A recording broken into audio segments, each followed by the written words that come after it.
Brought to you by KR Mangalam University. We provide you the platform to turn your dreams into reality. Give wings to your aspirations with KR Mangalam University. तो आदाब, नमस्कार, good evening, सत श्री अकाल। एक बार फिर आप तमाम लोगों का स्वागत है क्राइम तक की कहानी के इस एपिसोड में। उम्मीद है पूरी फैमिली अच्छी होगी, अपना और अपनों का ख्याल रख रही होगी। आज की कहानी शुरू करूं उससे पहले एक सीसीटीवी तस्वीर आपको दिखाता हूं। ये तस्वीर 21 मई की है और ये तस्वीर शिलोंग की है, मेघालय की राजधानी। ये वही तारीख थी 21 मई जब राजा रघुवंशी और उनकी पत्नी सोनम रघुवंशी शिलोंग पहुंचे थे। रात हो गई थी। रात को वो एक होटल में चेक इन करते हैं और ये तस्वीर उसी चेक इन के वक्त की है। ये जो दो शख्स आपको दिखाई दे रहे हैं, इनमें से एक राजा रघुवंशी हैं और दूसरी है सोनम। ये शायद इन दोनों की आखिरी तस्वीर है जो शिलोंग से आई। इस होटल में चेक इन करने के बाद अगले ही दिन वो इस होटल से चेकआउट कर जाते हैं और फिर इसके बाद पहुंचते हैं चेरापूंजी। चेरापूंजी में वो एक होम स्टे में कमरा लेते हैं और वहीं रुकते हैं। फिर मैं नेक्स्ट डे यानी कि 23 मई को वो उस होम स्टे से भी चेकआउट कर लेते हैं। अब उन्हें एक नई जगह जाना था, लेकिन उसके बाद उसी दोपहर करीब 2 बजे 23 मई को दोनों का मोबाइल बंद हो जाता है और फिर उनसे कोई कांटेक्ट नहीं होता।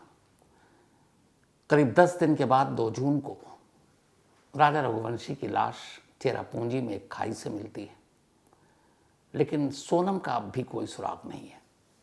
सोनम कहाँ है पता नहीं। 60 से ज़्यादा लोगों की टीम सर्च ऑपरेशन में एनडीआरएफ, एसडीआरएफ, एसआईटी, लोकल जो वहाँ के लोग हैं वो सारे लगे हुए हैं, लेकिन ख़राब मौसम, लगातार हो रही बारिश और विजिबिलिटी कम होने की वजह से सर्च ऑपरेशन में दिक्कत आ रही है। लेकिन सर्च ऑपरेशन जारी है। इस बीच राजा रघुवंशी की लाश जिसका पोस्टमार्टम हुआ, ट्यूसडे की रात पोस्टमार्टम के बाद उनके भाई राजा और सोनम के भाई पहुंचे थे वहाँ पर। तो उनके भाई को ये लाश उनकी सौंप दी गई और फिर वो लाश लेकर कल यानी वेडनेसडे को इंदौर पहुंचे शाम को। इंदौर जब वो पहुंचे तो डेड बॉडी घर ले जाई गई। हालांकि ये लोग 23 से ही लापता थे, दोनों पति पत्नी। 2 जून को लाश मिल चुकी थी, यानी कि ये पता हो चुका था कि राजा रघुवंशी की मौत हो गई है। लेकिन राजा रघुवंशी के माँ बाप को ये खबर नहीं दी गई थी। उनके भाइयों को पता था, कुछ रिश्तेदारों को पता था। घर के अंदर mobile, social media, TV, news channel, अखबार, कोई भी चीज़ नहीं जा रही थी ताकि माँ बाप को पता ना चले। उसकी वजह यह है कि राजा रघुवंशी के पिता को कुछ दिन पहले ही दिल का दौरा पड़ा था और माँ रो रो कर बेहाल थी। इसीलिए राजा की मौत की खबर उनसे छुपाई गई। लेकिन अब कल चूँकि बॉडी पहुंच चुकी थी इंदौर, छुपाना मुश्किल था, अंतिम संस्कार करना था। और तब पहली बार माँ बाप को पता चला कि राजा रघुवंशी की मौत हो गई है। माँ बाप का रो रो कर बुरा हाल था। फिर शाम को ही राजा रघुवंशी की लाश अंतिम यात्रा के लिए उस घर से निकली जिस घर से सिर्फ 25 दिन पहले उनकी बारात निकली थी। तो 25 दिन पहले जिस घर से बारात निकली, 25 दिन बाद उसी की अर्थी उठ रही थी। अंतिम संस्कार कर दिया गया। इंदौर में लोगों ने मांग की है कि इस मामले की जांच सीबीआई को सौंपी जाए। खुद राजा रघुवंशी के भाई ने यह स्टेटमेंट दिया है कि एक रात पहले सपने में राजा रघुवंशी आए और उन्होंने कहा कि मैं मरा नहीं हूं, बल्कि मुझे मारा गया है। तो उन्होंने भी सीबीआई जांच की मांग की है। अब राजा रघुवंशी की डेड बॉडी लेकर उनके भाई इंदौर पहुंच गए, लेकिन सोनम के भाई अब भी मेघालय में हैं, क्योंकि उनकी बहन सोनम का अब तक कोई सुराग नहीं मिला है। तो एक लाश पहुंच चुकी, अंतिम संस्कार हो गया, लेकिन पत्नी की अब भी कोई खोज खबर नहीं है। जिस जगह 2 जून को राजा रघुवंशी की लाश मिली थी, उसी एरिया के 10 से 15 किलोमीटर के दायरे में इस वक्त जो मेघालय की पुलिस है, एसआईटी टीम जो बनाई गई इस केस के लिए, जो एसडीआरएफ है, एनडीआरएफ है और ट्रैकिंग के जो माहिर लोग हैं, क्योंकि खाई में उतर उतर कर ढूंढा जा रहा है, तो तलाश जारी है। लेकिन चेरापूंजी आपको पता है दुनिया में सबसे ज़्यादा बारिश होने के मामले में नंबर 2 पर आता है। पहले कभी 1 हुआ करता था। तो बारिश, खाई, पहाड़, जंगल, मौसम साफ नहीं, विजिबिलिटी बिल्कुल भी कम, ऐसे में बड़ी मुश्किल आ रही है। लेकिन सर्च ऑपरेशन जारी है। लगभग 13 दिन हो गए, बल्कि 14 दिन सोनम को गायब हुए हुए। इस दौरान एक और जानकारी इस वक्त सामने आई है। वो जानकारी ये है कि 8 मई को इसी मेघालय में अलग अलग डिस्ट्रिक्ट के डीएम ने एक एडवाइजरी जारी की थी और इस एडवाइजरी में ये कहा गया था कि जिस जगह पर ये चेरापूंजी और जहाँ से ये लोग ठहरे थे, राजा रघुवंशी और सोनम, वहाँ से मुश्किल से 15 किलोमीटर की दूरी पर इंटरनेशनल बॉर्डर है जो बांग्लादेश से लगता है। करीब 40 किलोमीटर फैला हुआ ये बॉर्डर है भारत बांग्लादेश का, और इन 40 किलोमीटर में कोई फेंसिंग नहीं है, कोई तार बाड़े नहीं है, खुला हुआ ये बॉर्डर है।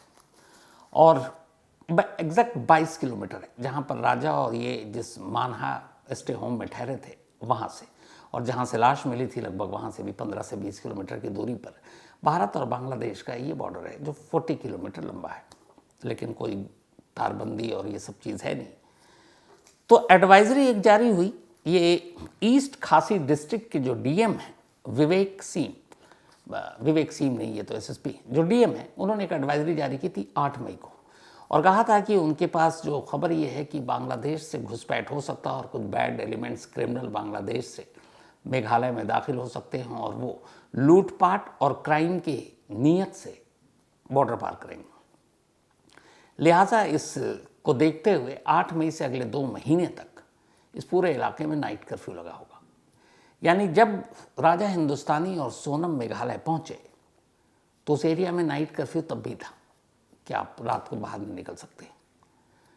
अब बॉर्डर का करीब होना, जिस तरीके से सामान का गायब होना, पहले स्कूटी लावारिस मिलना, फिर बैग कहीं और मिलना, बॉडी कहीं और मिलना, तो उन सब चीज़ों को देखते हुए मेघालय की पुलिस इस एंगल से भी जांच कर रही है कि क्या ये किसी लोकल गैंग का हाथ है या फिर क्रॉस बॉर्डर का मामला है, क्योंकि हो सकता है इस बॉर्डर को क्रॉस करके बांग्लादेशी आए हों और शायद लूटपाट के इरादे से उन्होंने राजा को मार डाला। लेकिन राजा को मार डाला तो फिर उनकी पत्नी सोनम कहाँ है, ये सवाल का जवाब फिलहाल मिल नहीं रहा और पुलिस तलाश कर रही है। ये तो हुआ एक पहलू। दूसरा, इसी केस की तफ्तीश के दौरान ये पता चला है कि 23 मई को जब 2 बजे फ़ोन बंद हुआ था राजा और सोनम का, उसी दिन 1:30 बजे माँ से आखिरी बार बात की थी सोनम ने, यानी अपनी सास से। और सास से बातचीत के दौरान उसने एक लाइन कही थी कि जिस कैफ़े शॉप में वो है उसने कॉफ़ी पी, लेकिन कॉफ़ी बहुत बेकार थी, और ये ऑडियो रिकॉर्ड है। अब छानबीन में ये पता चला है कि उस दिन जिस कैफ़े में सोनम और राजा गए थे उसी दिन 23 की सुबह, तो वहाँ इसी कॉफ़ी को लेकर कैफ़े के स्टाफ के साथ उनका झगड़ा हुआ था और उस झगड़े के बाद कुछ लोगों ने बीच बचाव किया, फिर वो वहाँ से चले गए। जब इन्वेस्टिगेशन में ये बात सामने आई तो अब पुलिस उस कैफ़े के लोगों से भी पूछताछ कर रही है कि क्या कहीं इस झगड़े का अंजाम तो नहीं था कि इन दोनों की गुमशुदगी या फिर एक मौत। जो लोकल क्रिमिनल है वहाँ के, क्योंकि ये जो इलाका चेरापूंजी का है, यहाँ पर लोकल क्रिमिनल की वजह से भी ये काफ़ी बदनाम इलाका है, तो जो लोकल क्रिमिनल हैं वहाँ के, उनसे भी एक एक कर पुलिस पूछताछ कर रही है कि 23 से लेकर उसके बाद तक कौन कौन सा ऐसा हिस्ट्री शीटर, कौन कौन सा ऐसा बदमाश वहाँ था, वहाँ उसकी मौजूदगी थी, या जिस लोकेशन पर हैं फ़ोन के ज़रिए उनको ट्रेस करने की कोशिश की जा रही है। और ये इसलिए भी है कि अभी इसी लास्ट अप्रैल में ही, मतलब 2 महीने पहले की बात है, एक हंगरी का एक नागरिक, वो भी यहीं घूमने गया था चेरापूंजी, उसका नाम था पुस्कास जोल्ट। ये भी उसी सोहरा में, सोहरा असल में चेरापूंजी के जो लोकल लोग हैं वो चेरापूंजी को सोहरा बुलाते हैं, तो वो वहीं पर सोहरा के आसपास था, यानी कि चेरापूंजी में। पुस्कास जोल्ट जो हंगरी का सिटीजन था, और ये 29 मार्च को शिलोंग गया था। 29 मार्च को वहाँ पहुँचा और फिर वहाँ उसने एक होटल में चेक इन किया। फिर उसी रात इसने उस होटल से चेकआउट कर लिया था 29 मार्च को। फिर ये ट्रैकिंग करने के लिए निकल गया। इसके बाद से वो गायब। बाद में हंगरी एम्बेसी को नई दिल्ली में ये सूचना मिली उसके परिवार की तरफ से। तो परिवार की तरफ से पुस्कास ज़ोल्ड के गायब होने की खबर नई दिल्ली में हंगरी एम्बेसी तक पहुंचती है। अब इसके बाद हंगरी एम्बेसी मेघालय की पुलिस को कांटेक्ट करता है। उसके बाद वैसे ही सर्च ऑपरेशन चलता है जैसा इस वक्त पहले राजा के लिए और अब सोनम के लिए चल रहा है। सर्च ऑपरेशन चला और आखिरकार 10 अप्रैल यानी लगभग 10-12 दिन के बाद जोसेल्ड की जो लाश है वो एक ऐसी सड़क के किनारे जो कम यूज़ करते थे लोग, क्योंकि वहाँ पे पास में खाई ज़्यादा है, खतरा है, खतरनाक है, संकरा सा सड़क है, तो वहाँ पर लावारिस हालत में पड़ी मिली। उस लाश की बरामदगी के बाद एम्बेसी को खबर दी गई और अभी तक ये लाश 29 बल्कि 10 अप्रैल को बरामद हुई थी। ये लाश अब भी उसी शिलोंग में रखी हुई सरकारी मुर्दाघर में, क्योंकि बॉडी को लेने के लिए कोई आया नहीं है और पुस्कास ज़ोल्ड के सारे सामान गायब हैं। तो ये जस्ट 2 महीने पहले हुआ था। तो इस तरह के जितने भी कैरेक्टर हैं उनको पुलिस खास तौर पर खंगाल रही है। इसी दौरान सर्च ऑपरेशन में एक रेनकोट मिला है, ये थोड़ा ओवर साइज है, XX। अब इस रेनकोट पर कुछ खून के निशान मिले और ये रेनकोट वहाँ मिला है जहाँ पर राजा की जो डेड बॉडी मिली उससे कुछ किलोमीटर दूर तलाशी के दौरान। तो रेनकोट मिलना और रेनकोट के ऊपर खून के कुछ धब्बे पुलिस ने दिखाया फैमिली को कि आप पहचानिए, लेकिन फैमिली वालों ने उस रेनकोट को पहचानने से इनकार कर दिया। जो सोनम के भाई इस वक्त वहाँ हैं उन्होंने कहा सोनम के पास ऐसा कोई रेनकोट नहीं था और वो भी ओवर साइज। लेकिन मेघालय पुलिस को ये लग रहा है कि जो बहुत सारे टूरिस्ट आते हैं घूमने के लिए चेरापूंजी, चूँकि सबसे ज़्यादा बारिश वहाँ होती है, तो जो लोग आते हैं तो इतनी बारिश होती है कि उनको बाहर घूमने के लिए दिक्कत होती है।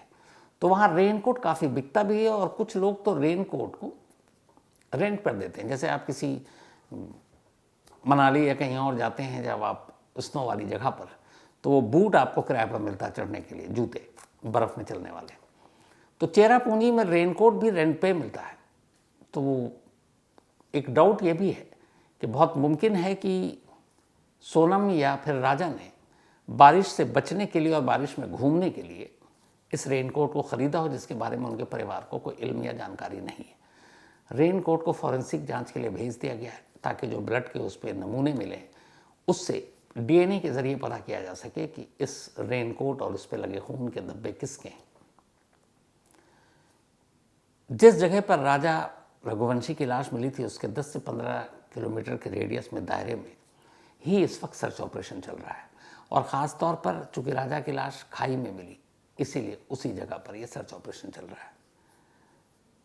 पुलिस का कहना है कि जब तक कोई सुराग नहीं मिल जाता सोनम का तब तक ये सर्च ऑपरेशन जारी रहेगा। हालांकि जैसे जैसे दिन बीतता जा रहा है बहुत सारी अलग अलग कहानियाँ आती जा रही हैं, लेकिन इस वक्त मेघालय पुलिस ने उन सारी कहानियों को खारिज किया और उनका कहना है कि उनका फोकस सिर्फ इस वक्त एक है और वो है सोनम को ढूंढना। पोस्टमार्टम रिपोर्ट आ चुकी है। पेड़ काटने वाली एक हथियार है जो वहाँ पर लोकल एक हथियार मिला था नया जिस पर खून के निशान थे।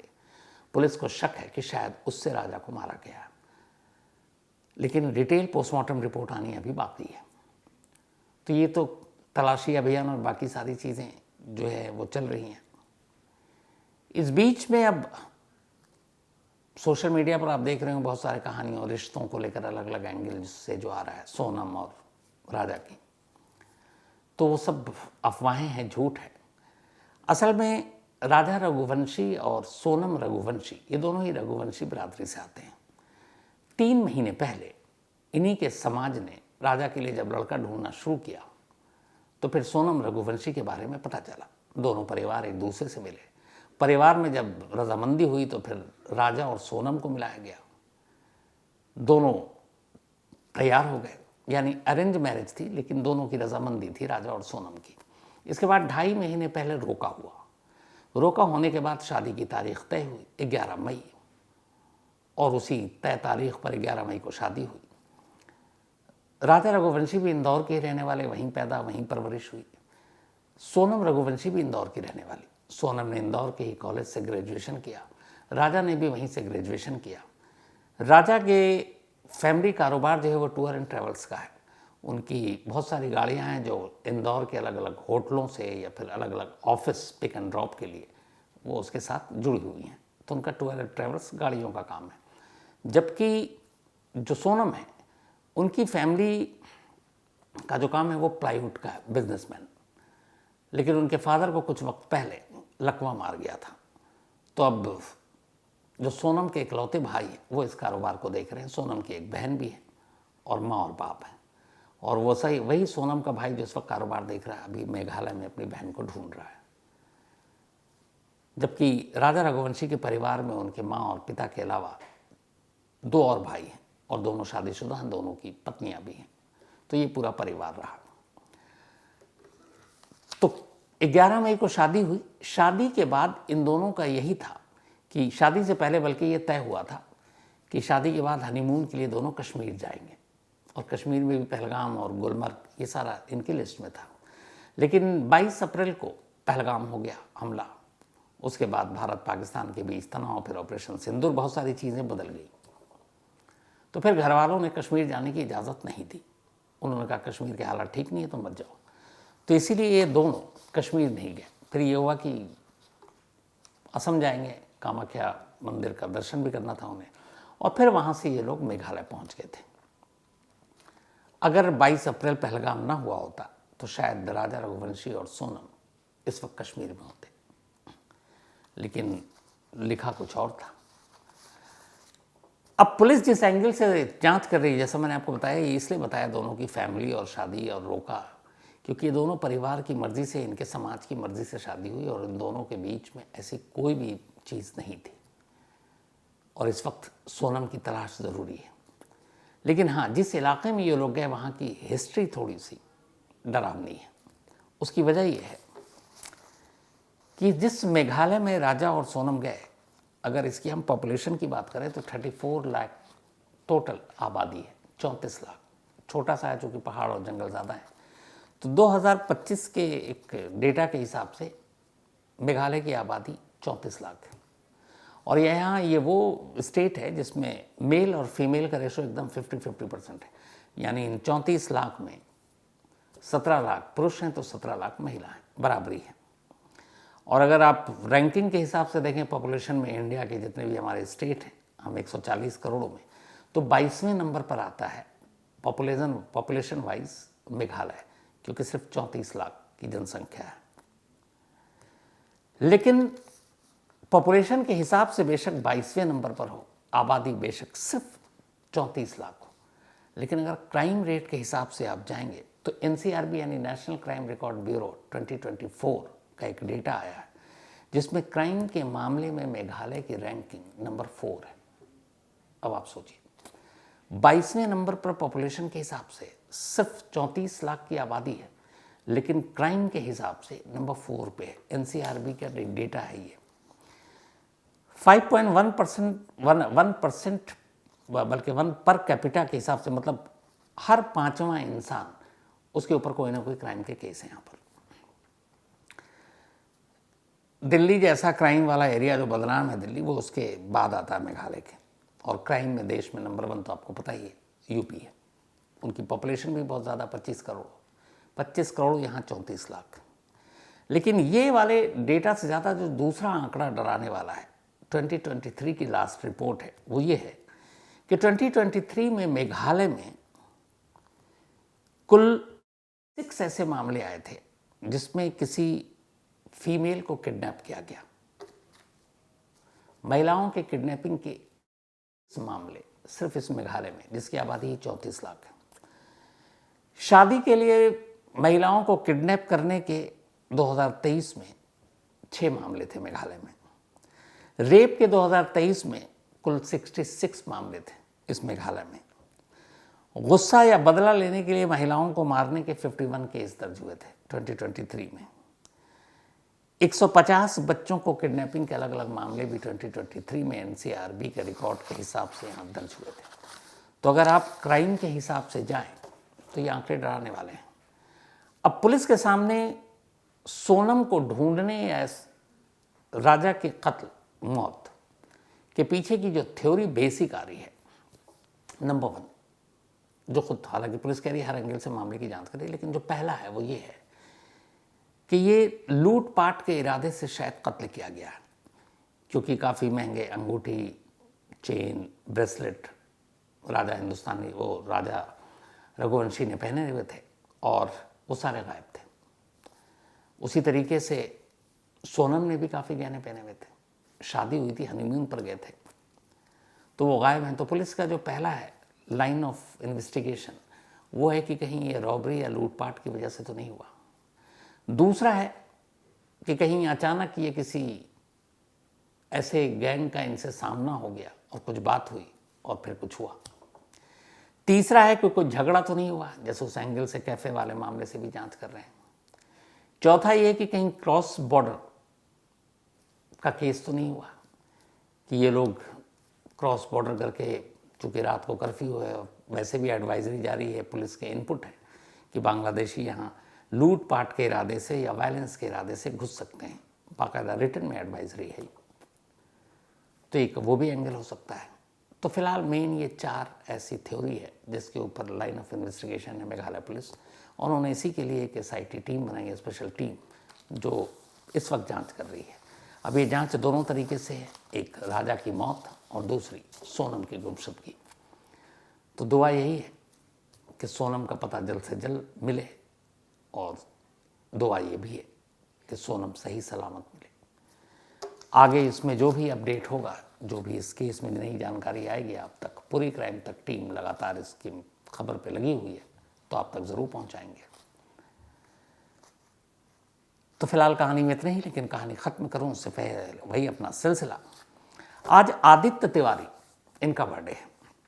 आदित्य तिवारी हमारे यहाँ बाइकर के नाम से जाने जाते हैं और ये क्राइम तक फैमिली के मेंबर हैं। हमारे वीडियो एडिटर हैं, आप बहुत सारे जो खबरें देखते हैं क्राइम तक पर, तो वो वही एडिट करते हैं, बहुत होनहार हैं, मुंबई के रहने वाले हैं, बाइक का शौक़ है, दिल्ली से गोवा तक ये बाइक पे ही बैठकर निकल लेते हैं। आसपास को तो गिनने की ज़रूरत ही नहीं है, ये उत्तराखंड और बाकी जगह, जो शख्स बाइक पे मुंबई और गोवा जा सकता है फिर उसके बारे में क्या कहें। लेकिन खैर बहुत अच्छा लड़का है और मेहनती भी है, टैलेंटेड भी है। और हमारी टीम की जब भी पार्टी होती तो उस पार्टी की ये जान भी है, उनमें से एक चिराग गोटी तो ही है, एक आदित्य तिवारी उर्फ आदि।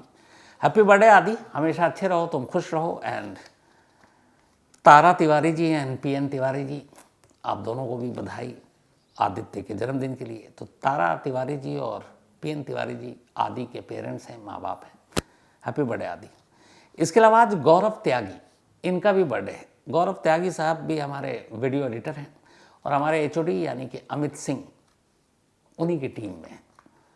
तो आज हमारे HOD अमित सिंह की टीम के 2 लोगों का बर्थडे है, आदित्य तिवारी और फिर गौरव त्यागी जी। गौरव त्यागी जी ने आज चाय भी पिलाई और बिस्किट भी खिलाई है। तो हैप्पी बर्थडे गौरव भाई, आप हमेशा अच्छे रहें, खुश रहें। इसके अलावा अभिलाषा रघुवंशी, आज अभिलाषा का भी बर्थडे है। हमारा बहुत पुराना, मतलब बरसों हो गए तो अभिलाषा को, तो छोटी से बड़ी हो गई है। तो अभिलाषा हमारे यहाँ प्रोग्रामिंग टीम में है और श्वेता सिंह के साथ काम करती हैं। तो हैप्पी बर्थडे अभिलाषा, हमेशा आप अच्छे रहो, खुश रहो, और जैसी एनर्जेटिक आप हमेशा रहती हो। जब भी मिलते हैं, कभी मैंने अभिलाषा को मतलब थका हुआ या फिर उदास इस तरीके से नहीं देखा, हमेशा काम का जुनून, पैशन। तो all the best and happy birthday Abhilasha, हमेशा अच्छे रहो आप। इसके अलावा आज शुभांशी श्रीवास्तव, इनका भी जन्मदिन है। तो हैप्पी बर्थडे शुभांशी। और ये भेजा है निहारिका एंड आराध्य एंड आबिक, इन तीनों ने। तो शुभांशी, आपको जन्मदिन की बधाई, आप हमेशा अच्छी रहें, खुश रहें। इसके अलावा गुंजन सानू सरन, इनका भी बर्थडे है। तो हैप्पी बर्थडे गुंजन, आप हमेशा अच्छी रहें। और ये भेजा अशोक बिश्नोई जी ने है। इसके अलावा शिवांगी श्रीवास्तव, कल भूल गया था मैं, बिलेटेड हैप्पी बर्थडे शिवांगी। और सिरी ने भेजा है, तो गलती हो गई थी कल मुझसे, लेकिन कोई बात नहीं। हैप्पी बर्थडे, आप हमेशा अच्छे रहें, खुश रहें शिवांगी, यही दुआ है। तो इसके साथ ही कहानी में आज इतना ही। अब आपसे मुलाकात होगी कल रात 9 बजे किसी नई कहानी के साथ। तब तक अपना और अपनों का ख्याल रखिएगा। Thank you very much. एक प्रोमो मार दीजिए सर।